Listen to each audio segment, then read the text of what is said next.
Today, February the 4th, 2025, Lyles Station Historic Schoolhouse and Museum recognizes journalist Ida B. Wells.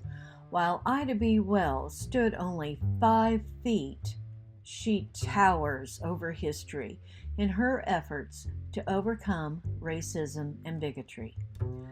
Born a slave in 1862, when women in general were denied opportunities, she refused to let that stop her and made her own opportunities and became known as a prominent journalist and editor, in addition to being the co-owner of 2 black newspapers.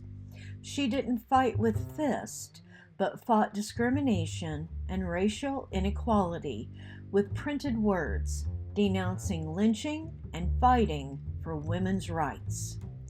Though her physical footprint might have been small, her professional footprint left a giant mark on the world.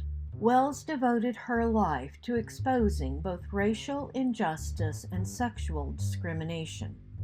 A leading proponent for women's rights, she was often discriminated against in the suffrage movement due to her race, a situation she did not accept quietly. Following emancipation, Ida's father proved instrumental in founding Shaw University, later known as Rust College, a liberal arts school for former slaves. Ida attended Rust College but dropped out when both of her parents and her baby brother died when she was only 16. Desperate to keep her brothers and sisters together and not separated into different foster homes, she lied to a local school administrator, saying she was 18 so that she could serve as a teacher and keep her family together.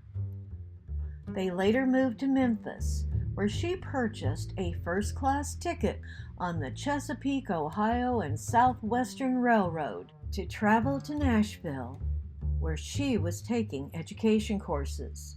She refused to vacate her seat in the ladies' car for a white woman and was forcibly removed. She did not go peacefully. As the conductor attempted to drag her off the train, she fastened her teeth on the back of his hand.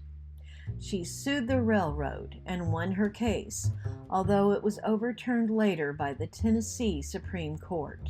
This incident fired her interest in civil rights. While she was still teaching, she took up journalism and published articles detailing the horrid conditions of the schools blacks attended. Her outspokenness cost her her teaching job in 1891, but she already had another career. 2 years prior, she stepped up with J.L. Fleming to become editor and co-owner of the black-owned Memphis newspaper, the Free Speech and Headlight. This was at a time when many women, black or white, could neither read nor write. Not long after the newspaper started, an incident at the People's Grocery escalated into senseless murders, including the lynching of a friend. Wells felt obligated to report on this. Her series of pamphlets, Southern Horrors, detailed the murderous lynchings of blacks in the South and exposed the evils of racial violence. Unfortunately, this news prompted further violence. A mob invaded both her home and her newspaper office, forcing her to move north to Chicago. In 1895, she married Ferdinand Barnett, an attorney, and together they raised 4 children. When her children started school, she discovered that the black children did not enter school with the same educational background as the other children.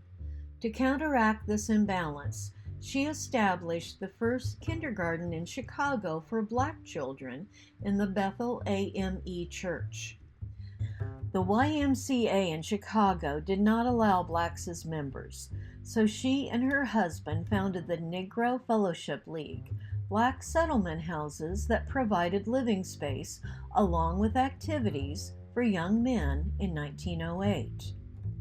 A prominent leader in civil rights, Wells was a co-founder of the National Association of Colored Women and the NAACP, and integrated the Women's Suffrage March in Washington, D.C., leaving the back of the parade where blacks had been told to march for the front with the other co-founders. She also co-founded the Alpha Suffrage Club, the first suffrage group for black women in Chicago. This group helped to elect Chicago's first black alderman, Oscar DePriest.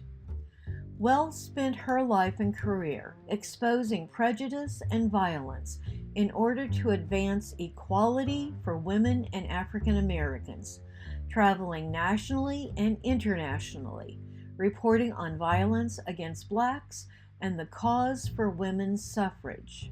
Though her name is seldom mentioned in history books, she has been recognized for her diligent work in advancing equality and women's suffrage. In 1990, the U.S. Postal Service honored Wells by issuing a commemorative stamp, making her the 25th African American entry and only the 4th African American woman to be recognized on a postage stamp. In 2019, Congress Parkway in Chicago changed its street signs to read Ida B. Wells Drive, the first downtown street named for a woman of color. Wells died in 1931, and 90 years later, in 2020, she was posthumously honored with a Pulitzer Prize citation for her outstanding and courageous reporting on the horrific and vicious violence against African Americans during the era of lynching. In 2021, the city of Memphis honored Wells by dedicating the Ida B. Wells Plaza, located next to the Beale Street Baptist Church, the site where Wells produced her free speech newspaper. A life-size statue serves as the focal point of the plaza. Little girls can now learn about the legacy of Ida Wells through their own Barbie doll.